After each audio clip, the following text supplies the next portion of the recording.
pressing his party to move on from Partygate. We're able now to draw a line under the issues that our opponents want to talk about. In Cabinet and on fighting form this morning, the Prime Minister urged Tory MPs to pull together. Many of them obeyed, at least publicly, but then came criticism from an unexpected source. It was really important at all stages that everyone stuck to the rules. There's no question about that. It only works when people stick to them, and it's very disappointing that that wasn't the case. Well, the Chief Scientific Advisor wasn't the only voice of dissent today, so just how secure is the PM, even after winning the confidence vote? Also tonight, the biggest rail strike in a generation later this month, 3 days without trains when thousands of workers walk out. There's no respite for motorists either, with fuel heading towards £2 a litre. The trans cyclist Emily Bridges tells us about her racing ban and the online hate that followed. It is very difficult to read everything people are saying about you and know what people are saying about you. And it hurts. Unfortunately, Miss Raducanu is forced to retire due to an injury. And back in Britain, but an early exit. Will Emma Raducanu be fit in time for Wimbledon?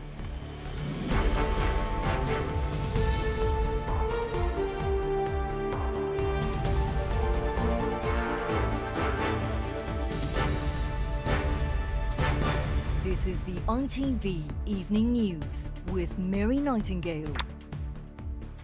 Good evening. The Prime Minister today sought to reset the dial on the political agenda after narrowly surviving last night's confidence vote. Despite more than 40% of Tory MPs saying they'd lost faith in his leadership, Boris Johnson claimed his win was decisive. But hopes of drawing a line under the Partygate saga were undermined when a key advisor made a surprise intervention. Sir Patrick Vallance told ITV News it had been very disappointing that COVID rules had not been followed in Downing Street during the pandemic. With all the reaction, here's our Deputy Political Editor, Anushka Astana. Morning. How wounded is the Prime Minister? Was the brief to stay cheerful? Be friendly? How do you feel? He's a dead man walking, isn't he? Just keep smiling. And then take a seat to listen to Boris Johnson, focusing on the Tory MPs who backed him in yesterday's confidence vote and not those who rebelled. Thank you, by the way, everybody, for all your good work yesterday, because which was a very important day, because we're able now to draw a line under the issues that our opponents want to talk about. But however much the Prime Minister and his top team want to change the record, criticism over Partygate hasn't gone away. Well, I think it was really important at all stages that everyone stuck to the rules. There's no question about that. It only works when people stick to them, and it's very disappointing that that wasn't the case. That from a man we watched every day through the pandemic, and then this on the impact of the confidence vote. More than 40% decided really on their own to vote against him. And that's very difficult then to proceed as party leader in the long term. This is like trying to drive along the M1 with two flat tyres. But as for the Tory rebels themselves, some of them most high profile were looking for any way to avoid making comment. I'll try not to run you over. Thanks.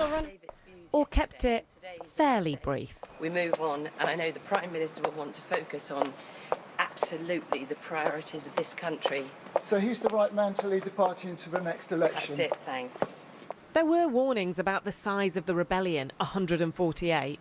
That's quite a significant number to come to that conclusion pretty much individually. And I think if we don't see some big changes from the Prime Minister in number 10, I can't see how that number wouldn't increase. But more of those speaking out had this message. We had a vote, we lost, we've got to accept it and move on, and the Prime Minister on that basis now is entitled to our support. But he said colleagues were very worried about two critical by-elections coming up, one against Labour in the north of England and one against the Lib Dems in the southwest. We'll campaign hard in those by-elections, we'll put our case, but it's not unusual in mid-term for governments to have challenging local elections, by-elections and so on. Sounds like you're getting your excuses in. Well, no, I mean, you're asking me about two elections that haven't taken place. As for Sir Patrick Vallance calling Partygate very disappointing. Well, the Prime Minister accepts it was very disappointing. That's why the Prime Minister has repeatedly apologised to the British people. And there it was again, trying to draw a line under it. But the PM can't just think about those who backed him yesterday, knowing that so many rebelled.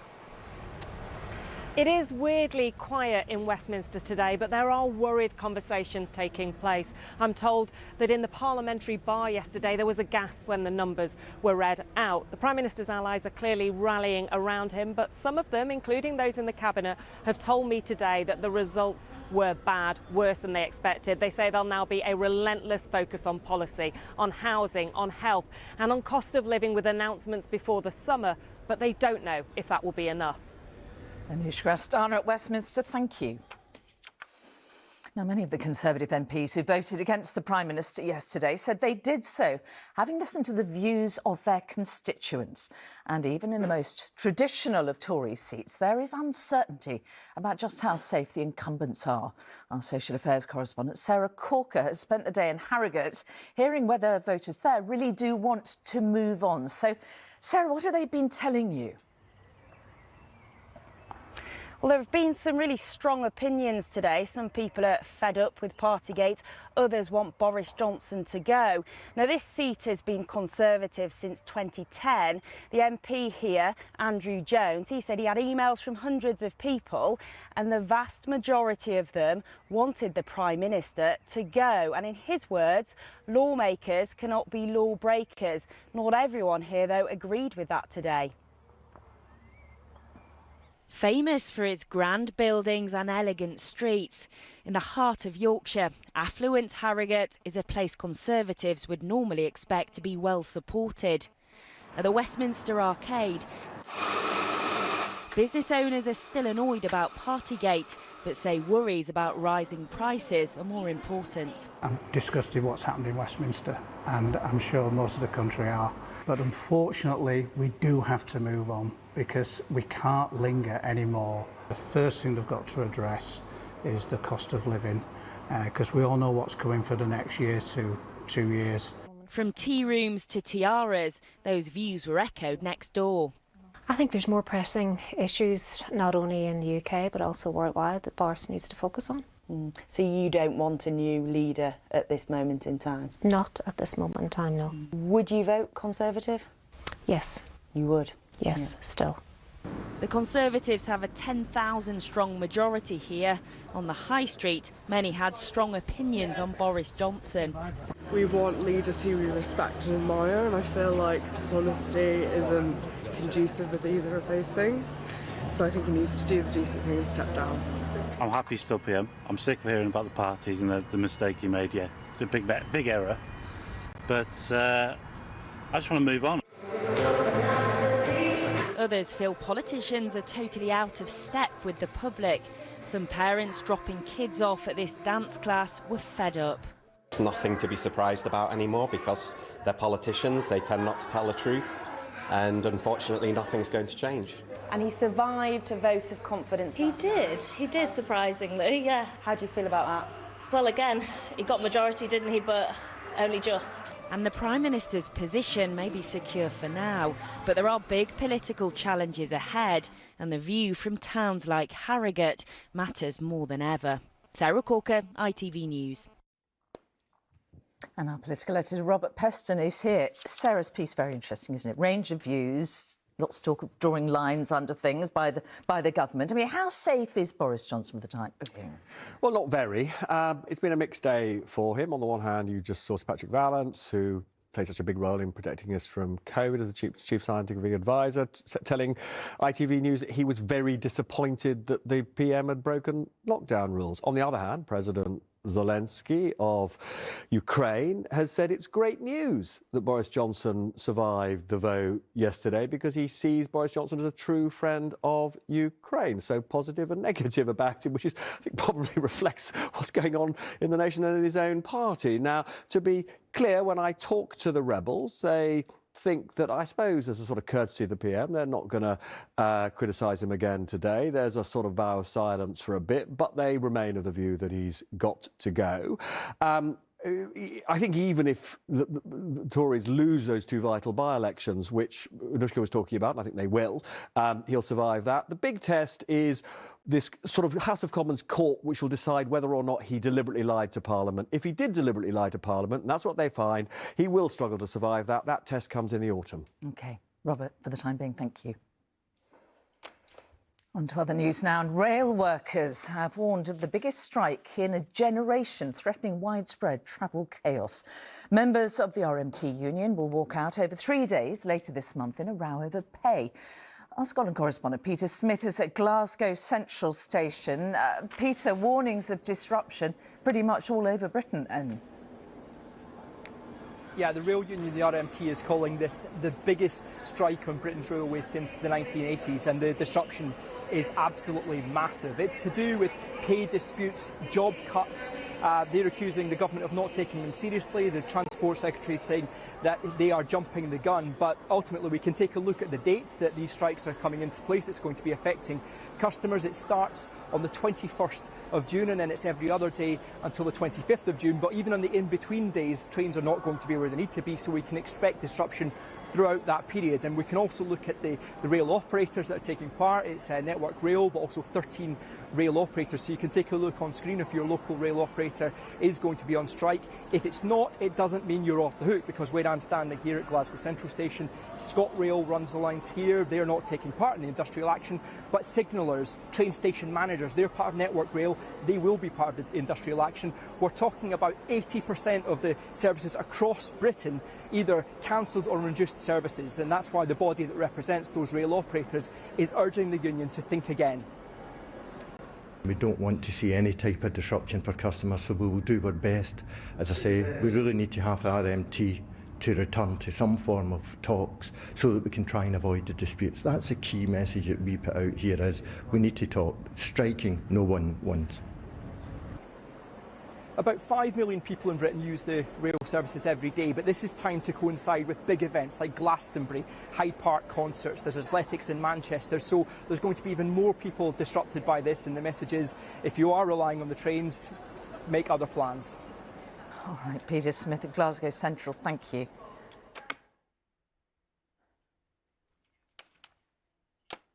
And if you are travelling on the trains, it's bad news, but it's bad news too for motorists today, with another rapid rise in the price of petrol. The average cost of a litre of unleaded has risen by 67% since the start of the pandemic, reaching a high of 175.6 pence yesterday. And the RSC warned that drivers should brace for prices at the pump exceeding £2 a litre later this summer. Our North of England reporter Hannah Miller spent the day with a family in Preston who've seen their costs only driving upwards. Ashley works in a care home and needs her car to get there. Today's record high fuel prices mean her wages are taking a bigger hit than ever. And if it does carry on going up, then I have got to worry about, do I fill her up or do I get shopping? Do I fill my car? Do I pay my bill? Well, what do you do? So it's just constant worries. To Cara, happy birthday. Back at home, her family are doing everything they can to give 5-year-old Cara the best birthday possible. What's it been like preparing for Cara's birthday today? Just stressful, really stressful, just making sure she's got everything. And she wanted to go to the cinema as well and to the zoo, but you know, that's a bit too much. Even with both parents working, there's no money to spare. And we do live from month to month. Sometimes I'm borrowing money off my parents just to get things that we need, like gas and electric and things throughout the month. Can you see an end to all of this? Honestly, I can't. No, I just think it's going to get worse. The rising price of fuel comes at a time when other costs are also hitting the ceiling. With petrol going up even more, will that impact your food shop? Oh yeah, definitely. Anything that's going up is impacting our food shop. We've always tried staying on a budget. Ashley goes mad at me because I always try and ask her to keep it between 80 and 100 a week. Yesterday she went shopping and spent £122. And when she come home, she's literally not got anything different. Does it reach a point when you think we can't cut back any further? We're already more or less at that point. And as much as the family try to shield the children from their money concerns, 10-year-old Amelia is all too aware of the pressure her parents are under. Sometimes my parents do actually borrow money off me. I went round to the chippy yesterday with my money and got some chips for us. With your birthday money? Yeah. How does it feel spending your birthday money on that? Well, I'm happy to help, at least I'm helping.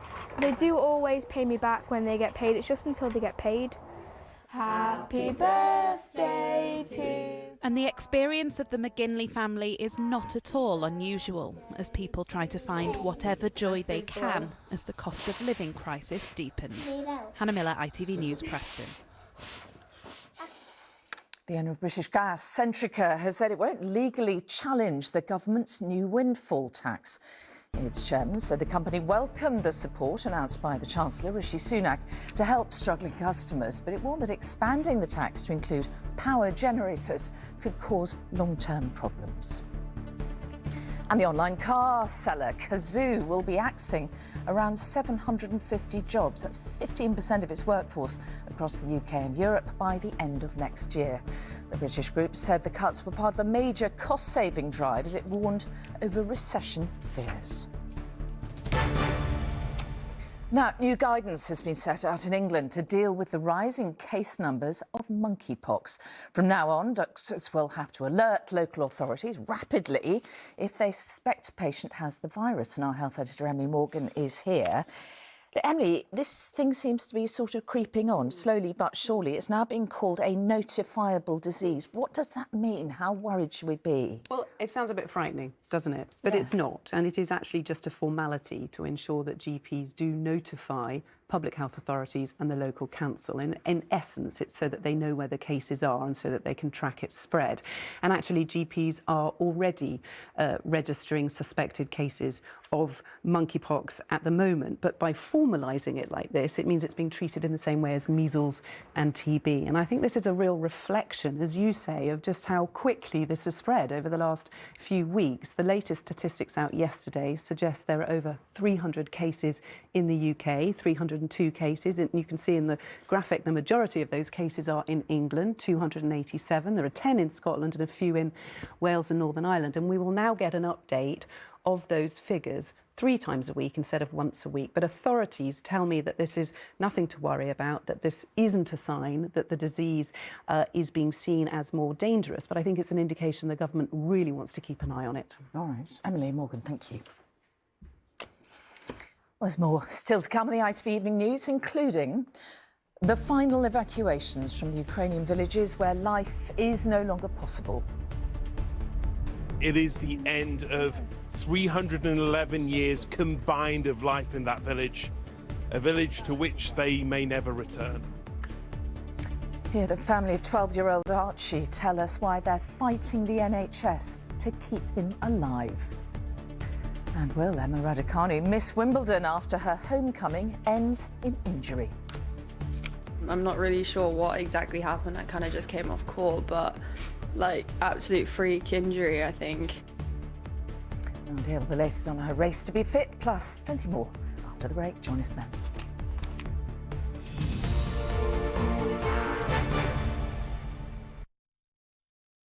Four 100% British beef burgers and 4 bottles of Stella Artois Unfiltered for just £4. That's a price you'll love. Co-op, it's what we do. I'm looking to your eyes, there's not much else that I can see. Oh, and I know what you're thinking. Ain't gonna take you home. Armani Code, fragrance for men, Giorgio Armani. Now, I don't know if you remember the first time we met, but one of the things I said is that we want cancers to melt away. What you can see here, there is nothing there. This cancer has melted away with chemotherapy, okay? That's good news. 1 in 2 of us will get cancer in our lifetime, but all of us can help beat it. That's amazing. Donate monthly at cruk.org, and together we will beat cancer. Oh, what? Sorry, mate. Look, Harry.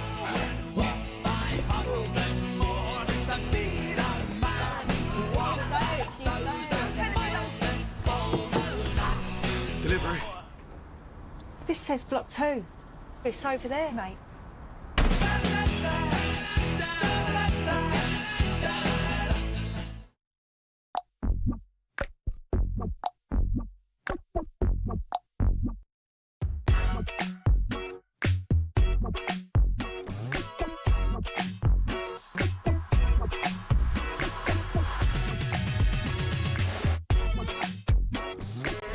That's just the way you make me feel.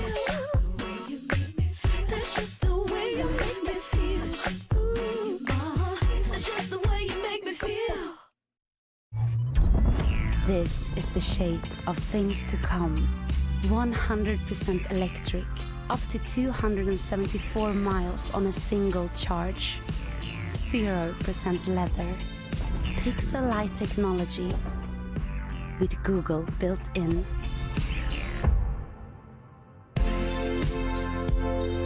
Meet the Volvo C40 Recharge.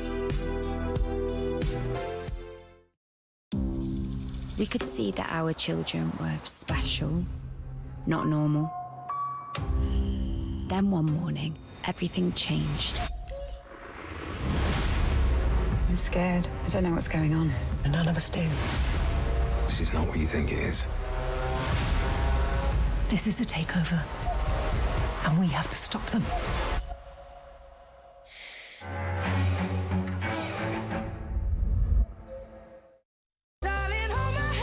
This summer, holidays are go with Jet2 Holidays. So go with 4- and 5-star hotels. And 22 kilograms of baggage included. Don't miss out. Book now with just a £60 deposit per person. Holidays are go with Jet2 Holidays. Package holidays you can trust. APTRA National Protected.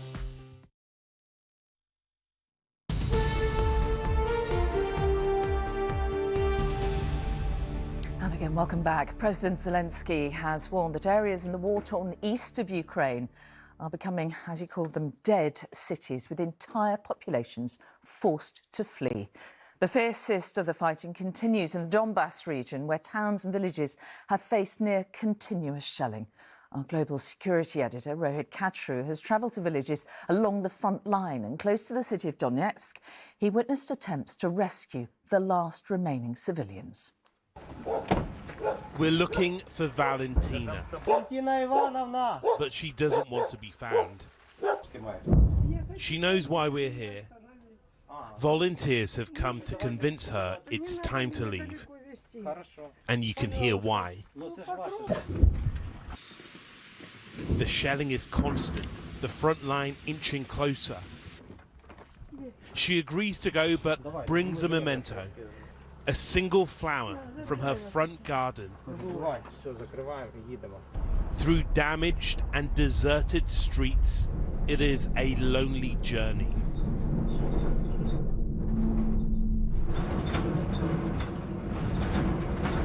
But not for long. Because there are other people who were left behind in the village. Not many, but some just wouldn't leave.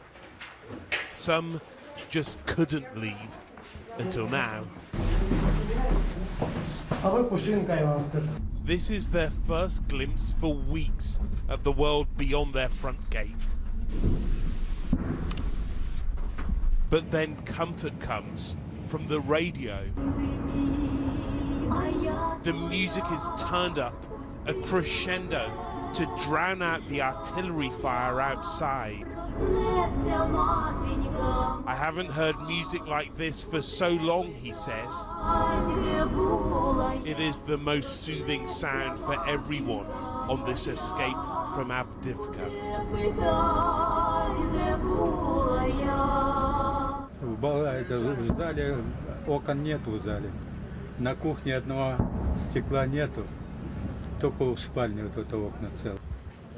Valentina still has her flower, but has new friends too, and together they've reached safety.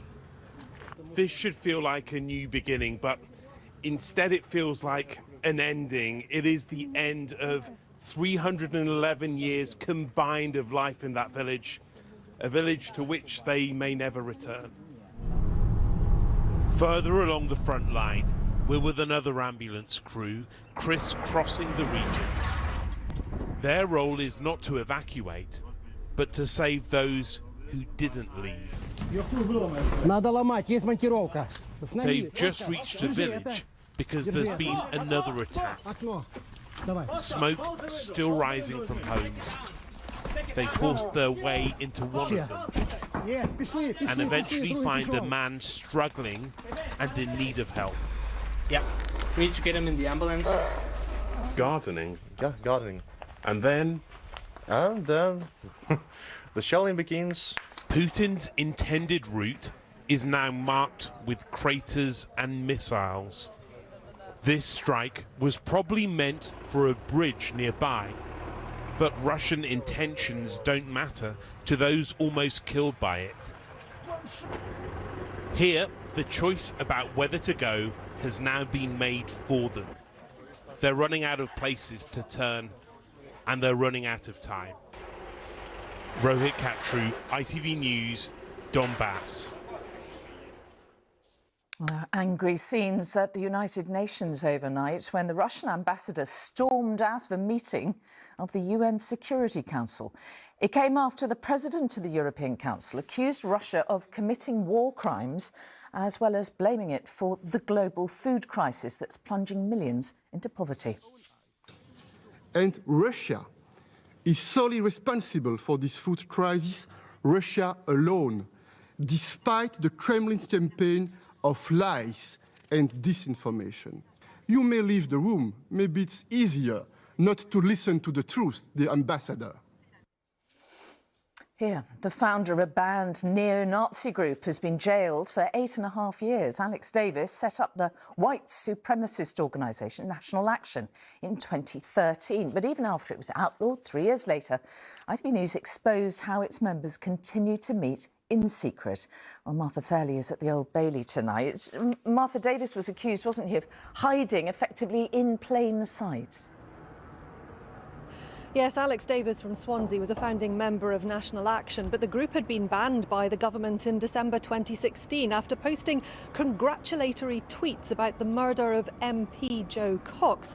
However, ITV News investigated and found that members were still meeting, and Davis had set up a continuity group called NS131 to try to get around the ban and continue to promote his violent white supremacist agenda.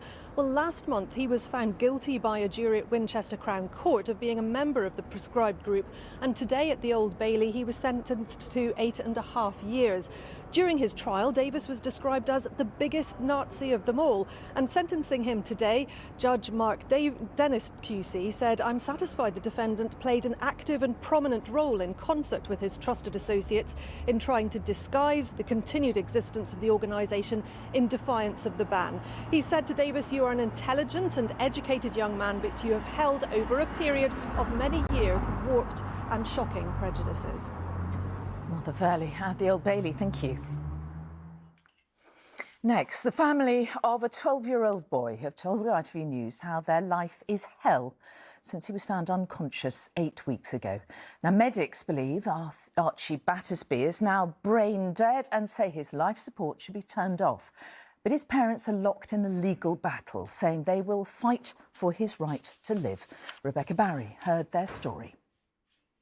The life and soul, very well liked, great sense of humour. Just 8 weeks ago, that was 12-year-old Archie Battersby, keen on gymnastics and boxing. But an accident at home means he's now on life support in hospital.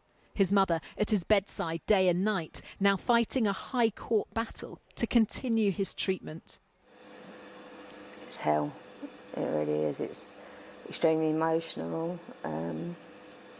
He's lying there obviously in that hospital bed, and yeah, I'm having to fight for his right to live, and it's hard, it's really hard. Doctors treating Archie at the Royal London Hospital say he is very likely to be brain stem dead and that life support treatment should end. But Archie's family disagree, claiming he's even squeezed his mother's hand and want more time. Only a mum knows their child. I don't care what anybody says out there, only a mum knows their child. And as a parent, if you feel in your gut he's there, what would you do in my situation? It's 2 months since his mother found him unconscious at home with a bag around his head. She thinks he might have been attempting an online challenge. If it weren't for the court cases, I think I might have come to terms with that bit a lot quicker. So much trauma that you're unable to process. Yeah. I've had to put block up. So that you could fight for him. Yeah. And fight is what I'll do, and I'll continue to fight for him. All the time I believe there's hope, I'm going to continue to fight for that little boy. Because I am his eyes and his voice at the minute and his ears. So I'll continue to do that. But hospital staff have expressed concern for Archie's dignity. A judge will now decide what's in his best interests. The hearing's due to end tomorrow. Rebecca Barry, ITV News. You're watching the ITV Evening News. Here's what's still ahead before Emmerdale. In a moment, our exclusive interview with the trans cyclist Emily Bridges and why she blames the Prime Minister for the online hate. Praise for the Loose Women presenter Brenta Edwards as she reveals her shock that her son Jamal died after taking drugs. Another injury for Emma Raducanu, who's now a doubt for Wimbledon. It's really bad luck, you know, sometimes, because I feel like I've been putting really good work in, and it's almost like you just want to catch a break or something.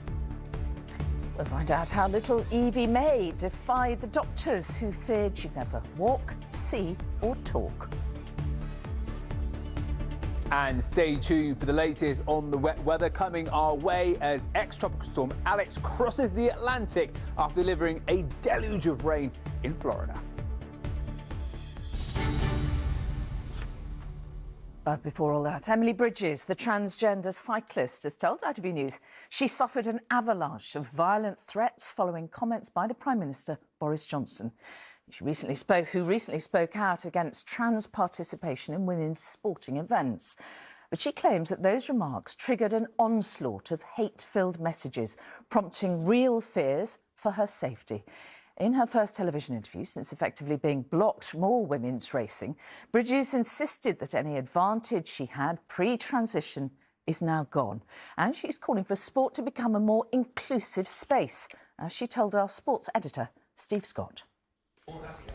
Emily Bridges is front and centre of global sport's most divisive issue, and especially recently, it has not been a good place to be. It is very difficult to read everything people are saying about you and know what people are saying about you. And it hurts. It hurts. For the past year, Bridges has adhered to British cycling's inclusion policy, reducing her testosterone to a level that allowed her to compete against women. In April, Bridges was due to race in an event against Dame Laura Kenny and other Olympians, but in the days before, cycling's world governing body, the UCI, said they would not sanction her eligibility, pending further assessments. It was incredibly difficult because I knew that my main goal for the season, the Commonwealth Games, was then out of the question because I couldn't race this event, and it was unlikely I was going to be able to race any international events. So the Commonwealth Games are gone. It obviously came at the very last minute, but I'd say that there's potentially a lot of public pressure to stop me racing. To make matters worse for Bridges, British cycling then not so much as moved the goalposts, but uprooted them by suspending their policy completely. Effectively, she was now excluded from all women's racing. They knew how that would impact on you, but they haven't made any contact. No, I've had nothing from them. They said that they would be in touch about the procedure, about how they were going to make the new policy, but I haven't heard anything. So either they're not doing anything, or they're not doing what they said in their email to me, and including me in making a policy. Has there been any stage at any time where you thought, I'm just going to race in men's races? I can't do that. I can't race in men's anymore. It's not something that I'm prepared to put myself through again. This weekend, Bridges rode in an independent event, but her last British cycling sanctioned race, as recently as March, was against men at the British Universities Championships. And one of those races, you won. Yes.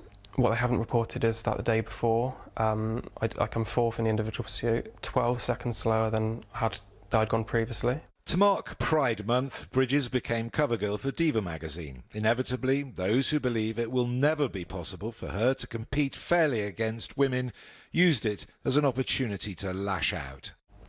I am no faster compared to my fellow athletes than I was pre-transition. Because you've been through male puberty, you have an inbuilt advantage and always will have that advantage. Do you accept that? No, I don't. All of the research that has been done previously has not been done on athletes, it's been done on sedentary individuals. There's a number of papers that they cite and reviews that they cite, and a lot of the data that's in those papers just isn't relevant, especially to cycling. I'm part of research that's going on. We've observed the changes over a year of hormone therapy, and I feel, and the leaders of the study feel, that any advantage that I had pre-transition is gone. In April, Boris Johnson catapulted trans inclusion in sport into the heart of mainstream politics. I don't think that biological males should be competing in female sporting events. Bridges says his intervention provoked a feeding frenzy online. It's really strange to see probably the most famous man in Britain talking about you and having an opinion on something that he doesn't know anything about. And the response after that was as expected. I had threats of physical violence made against me by complete strangers online. And I'm scared a lot of the time about being who I am in public. People are entitled to hold an opinion about it, but there's a way to go about voicing that opinion, and threatening to kneecap me is not that way. What would you say to those women who believe that you should never be allowed to compete against other women? I empathise why you feel potentially threatened by my inclusion, why it might feel like the patriarchal structures that govern cycling and society in general, how you can feel it's another thing that's being pushed on you and it's another thing you've got to fight against. But those same structures, those same attitudes are the same things that pushed me down, pushed me into the closet, that I couldn't be myself. So I would ask if you can empathise with me, because I can empathise with you. I don't know if this will change anybody's mind, but that's the message I give to you. It's such a fraught issue, isn't it, Steve? Do you think Emily's pleas will change anybody's mind? Well, I think, Mary, the interview should certainly add some nuance to what is clearly a polarising and divisive issue. I think it also raises some important questions, and actually they have nothing to do with whether you believe that Emily should be allowed to race against other women or not. Her case illustrates what a tangle all sport is in over the issue of inclusion surrounding trans athletes. And unfortunately in cycling in the UK, it has come down to Emily Bridges. What is often lost in this, though, is that she did everything that was asked of her of British cycling under their policy, and it appears when it was first tested, that policy was suspended. Now, if that happened in another walk of life, I suspect many people would find it unacceptable. British Cycling said today that it was determined the sport should be welcome and inclusive for all, and in a statement they said they sincerely apologise for the uncertainty caused by the policy suspension, particularly for the transgender and non-binary communities and women in the sport, and they added they will be actively engaging with those communities as part of their policy review. Steve, thank you very much. And Steve's full interview with Emily Bridges is on our website, where she also reveals what other elite riders told her privately about her treatment. Now let's move on and get an update on what's making the news tonight. The Prime Minister has told his MPs to draw a line under Partygate after winning last night's confidence vote. In the last few minutes, he made light of the last 24 hours whilst addressing an event at Parliament commemorating the Falklands War. And I'm ashamed to say I think I'm the only one of the four speakers never to have been to the Falklands so far. Now things are a bit quieter in Westminster. Perhaps I may be able to go before too long. Rail unions are warning of the biggest strike in a generation after confirming plans for thousands of workers to walk out later this month. And motorists are being told the price of fuel is likely to hit £2 a litre this summer as inflationary pressures continue to build. The mother of Jamal Edwards, the music entrepreneur, has revealed his death in February came after he'd taken recreational drugs. Loose Women's Brenda Edwards said she was still in a state of shock, but she hopes her loss will encourage others to think wisely about the impact of substance abuse. Here's Rishi Davda. Yo, what's going on, people? It's Jamal Edwards. Jamal Edwards mastered the music industry at a young age. His platform SBTV, a launchpad to stardom for the likes of Jessie J and Ed Sheeran. Sound playing for SBTV for the new crowd, that's you now. But the entrepreneur, son of loose woman Brenda Edwards, died from a heart attack 4 months ago, aged just 31. Brenda spoke about losing her son on the show. I get a little bit of comfort from knowing that I was with him. You know, there's all his photos are still obviously in the house. And I look at him and I say, good morning, baby, and I say, good night, baby. I feel his presence constantly. Today, as an inquest into Jamal's death opened, Brenda revealed online, the cause of Jamal's devastating passing was due to cardiac arrhythmia, caused by having taken recreational drugs. It's so important that we help drive more conversation about the unpredictability of recreational drugs and the impact that they can have. The inquest heard that Jamal died on February the 20th after having a heart attack at his mother's home in West London. Coroner Catherine Wood said he came home late and after becoming increasingly agitated, suffered a cardiac arrest. A post-mortem was taken out and she has reason to suspect that his death was unnatural. The inquest has been adjourned to be resumed in 8 weeks' time. Jamal's mum Brenda is now trying to raise awareness around the potential dangers of drugs, something charities have welcomed. It's people like her that should put the most energy into these causes because they know the pain that you go through. Talking about drugs, it openly will help minimize these accidents and deaths. Jamal's passion for putting others first won't soon be forgotten. His mum saying her son was taken far too soon, just as he had the world at his fingertips. Rishi Davda, ITV News. Well, let's turn to tennis now. And Emma Raducanu says she has no idea whether she'll be fit for Wimbledon in just 20 days' time. It comes after she was forced to retire from her first match in the UK since winning last year's US Open. Hopes had been high for the British #1 at the Nottingham Open, but she was soon left trailing and had to receive medical attention, which I think I might need shortly, beside the court. Our Midlands reporter, Ellie Pitt, was watching. There were moments this afternoon when Emma Raducanu's brilliance shone through. But they were brief, because today playing through pain wasn't an option. And after receiving treatment courtside... Unfortunately, Miss Raducanu is forced to retire due to an injury. Just half an hour in, the British #1 called time on her match with Golubic. That is such a shame. The two players come together. Now fans are left wondering whether she'll play at Wimbledon. I've got no idea, you know, I can't diagnose myself, so I'll get it checked out. Are you okay right now? You know, I'm obviously disappointed and it's really bad luck, you know, sometimes because I feel like I've been putting really good work in and it's almost like you just want to catch a break or something, but I haven't really. All hail the Queen of Queens. This was the 19-year-old just last September when she won her first Grand Slam, the US Open. But she's struggled to repeat her success in America. A run of injuries has blighted her performance. Today is her third mid-match retirement this year. Fans in Nottingham were understanding, though. It was really sad watching her play because you could tell she was in pain. I'm a tiny bit upset, but she tried her best, though.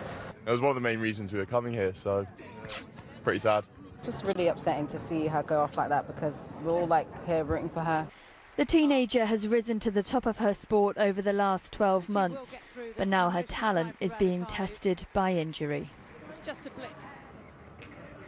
All eyes now on whether Emma Raducanu will be well enough to play at Wimbledon. I got the sense from that press conference earlier that she can't even consider not playing until she's had a full medical assessment to find out exactly what that, as she calls it, freak injury is. She admitted it's not the start to the grass season that she wanted, but there are many people here tonight making sure that she makes a full recovery. Ellie Pitt, thank you. Well, in football, on trouble in Munich as 8 England fans were arrested yesterday ahead of tonight's Nations League tie with Germany. Some of them made Nazi salutes, another caused hundreds of pounds worth of damage to a hotel room. Offences included insulting police officers and urinating in the street. Well, there's plenty more still ahead, including a remarkable tale of recovery. This is 7-year-old Evie May, who spent her life defying the predictions of doctors. I took a photo of her because she was smiling, and it was as if she was smiling at me saying thank you, like. And stay tuned for the latest on the wet weather heading our way after ex-tropical storm Alex delivered a deluge of rain in Florida. Alex has the forecast, and we have the full story of Evie May after this short break. Stay with us.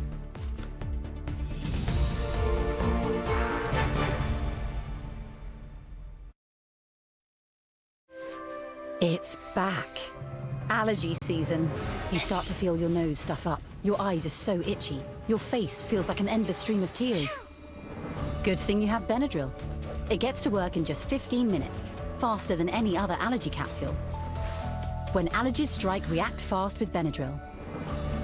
Also available, Benacort nasal spray.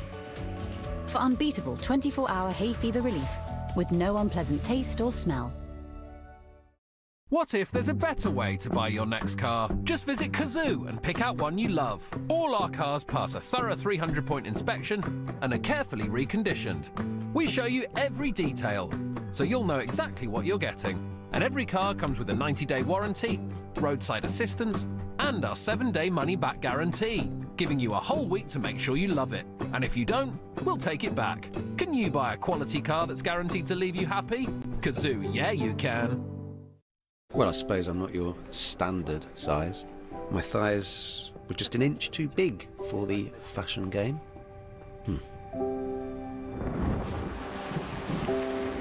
I mean, I tried other jobs, of course I did, but, yeah. Hang on, what, no airbag?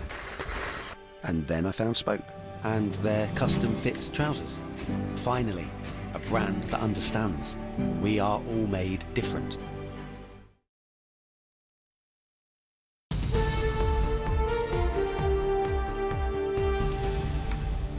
Welcome back. Hello again. It's been a mixture of cloud and sunny spells for much of the country today, but there's a warning that could all change when the tail end of ex-tropical storm Alex, guess who, arrives from America, and our very own Alex is here. I tell you what, forget the storm for the moment. What about the pollen count? Did you see what it does to me? You've been suffering a little bit through the programme, but it's not particularly high today, but when it takes you, it takes you. What you need, Mary, is a deluge of rain to take that pollen out of the air. Good. They've certainly seen quite a bit of rain over the other side of the Atlantic. Yes, Storm Alex, which is the first named storm of the Atlantic hurricane season, arrived over the weekend and did bring a deluge of rain. These are scenes from Miami, where it brought up to 11 inches of rain, causing flooding. We had sustained wind speeds of 60 miles per hour. Not hurricane status, that's when the wind speeds have to touch 74 in order for it to be called a hurricane. Nevertheless, it still brought a period of wet and windy weather to southern parts of Florida, and we're actually going to see some of the effects of this as we head through towards the latter parts of this week. Yes, our old friend, the jet stream, the Atlantic jet stream, is going to pull in this storm. It's going to head towards us. It's this area of low pressure. So to head towards Thursday and Friday, we are going to have a period of wet and windy weather affecting northern parts of the UK. We could see winds up to around 45 miles per hour. Now, the north are no stranger to strong winds, so I don't think we'll have any warnings, but all the same, unseasonably windy for this time of year. Let's take a look at the details right now. Feel-good weather continues throughout the evening, which wraps the day up nicely. Heinz Seriously Good Vegan Mayo sponsors ITV National Weather. OK, so let's take a look at the details as we head through the next couple of days. And if we take a quick look at the pressure pattern setup, you can see that storm or ex-tropical storm Alex heading towards us. But it is actually this area of low pressure which will be affecting the UK through much of tomorrow. So don't put your bodies away just yet. But where the sun does pop out, temperatures won't be too bad, but we'll talk about those in just a second. As for this evening and overnight, it is dry out towards central and eastern parts. Out towards the west, it has been going downhill through much of the day. And we are going to see this band of rain making its way northeastwards, affecting all parts through the small hours of Wednesday. It still will be here first thing tomorrow as well. Behind it, though, a brief respite. So as you leave for work tomorrow morning across central and southwestern parts, it may well be on the dry and fairly bright side, but don't be fooled. We're going to see more showers packing in, and these showers, because of the slow winds that are going to be around tomorrow, they do pick up, as I say, towards the end of the week. Well, it just means that the showers could be quite slow moving. So if you catch a shower, it could last for a little while. In between, there'll be some bright spells of sunshine. Temperatures, as I say, not too bad. Looking at highs of around 20 to 22 degrees Celsius out towards the southeast there. Further north, a little cooler under the cloudier skies and also the outbreaks of rain. Similar picture into Thursday when we start to see the remnants of ex-tropical storm Alex heading our way. So outbreaks of rain, the winds will start to pick up. So a fairly windy day to come on Friday with some outbreaks of rain, but it does get better, particularly across the south towards the end of the week into the weekend. Heinz Seriously Good Vegan Mayo sponsors ITV National Weather. So there you have it. That's the way it's looking. Not too bad over the next couple of days. But as I say, Thursday, Friday, prepare for those stronger winds in the north. OK, Alex, thank you for that. And finally, to the 7-year-old from Bristol whose mother has hailed her remarkable recovery from a lifelong condition. When she was a baby, it was feared that Evie May would never be able to see, walk or talk. But now she's beaten the odds and she's managed all three. And as West of England correspondent Rupert Evelyn discovered, there's now absolutely no stopping her. Evie May has spent much of her life rowing upstream. It's a journey that's astounded experts who thought the 7-year-old may never be able to see, or perhaps walk or talk. Yet as she showed me, she's now teaching herself the piano. The first one I wanted to learn was Row, Row, Row Boat, so I searched it up and I just kept practising. And you just did that yourself? With no help from Mum or Dad? Yeah. No, that's amazing. How different life might have been. At a few months old, she was registered blind, diagnosed with the condition hydrocephalus. Pressure building on her brain required surgery. The outcome was more than anyone could have hoped for. A few hours after surgery, I took a photo of her because she was smiling, and it was as if she was smiling at me saying thank you, and then 6 to 8 weeks later, it was like she was spotting us going across the room because we were doing sensory lights, and she followed me, and then she wouldn't do it, and then you try again, and no, she really did follow me. Such is the turnaround that Evie May doesn't need glasses anymore. She also no longer has a medical device fitted under her skin, and is hoping that with the help of a little fundraising she may get a hot holiday this year and add dancing to her growing list of skills. Rupert Evelyn, ITV News, Bristol. Yeah, proper little miracle. And that's all from us for now. Tom's here with news at 10, but for now from me and all the team on the evening programme. Bye-bye.